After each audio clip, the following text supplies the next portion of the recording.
Chapter 2 सांख्य योग श्रीमद् भागवत गीता। पिछले अध्याय में हमने देखा कि अर्जुन पूरी तरह टूट चुका था, लेकिन अब भगवान श्री कृष्ण उसे उठाने वाले हैं, उसे सिखाने वाले हैं जीवन का सबसे बड़ा सत्य। भगवान श्री कृष्ण कहते हैं, अर्जुन, ये कमजोरी तुम्हें शोभा नहीं देती। ये सिर्फ एक दोस्त की बात नहीं थी, ये एक गुरु की शुरुआत थी। श्लोक। क्लेब्यम मास्म गमः पार्थ नैतत्त्वय्युपपद्यते क्षुद्रम हृदय दौर्बल्यम त्यक्त्वोत्तिष्ठ परंतप। अर्थ, हे अर्जुन, कायरता को मत अपनाओ, ये तुम्हारे लिए उचित नहीं है। अपने हृदय की कमजोरी को त्याग कर खड़े हो जाओ। सोल कॉन्सेप्ट, आत्मा का ज्ञान। अब श्री कृष्ण सबसे बड़ा सत्य बताते हैं, आत्मा कभी नहीं मरती। श्लोक। न जायते म्रियते वा कदाचिन नायम भूत्वा भविता वा न भूयः।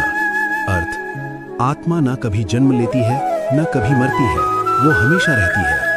मतलब शरीर खत्म होता है लेकिन आत्मा अमर है, इसलिए किसी के मरने का शोक करना अज्ञानता है। जैसे हम पुराने कपड़े छोड़कर नए पहनते हैं, वैसे ही आत्मा एक शरीर छोड़कर दूसरा शरीर लेती है। श्लोक। वासांसी जीर्णानि यथा विहाय नवानि गृह्णाति नरो अपराणि।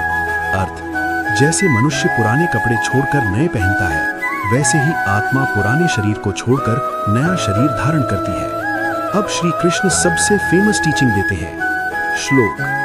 कर्मण्येवाधिकारस्ते मा फलेषु कदाचन। अर्थ, तुम्हारा अधिकार सिर्फ कर्म करने में है, फल पर नहीं।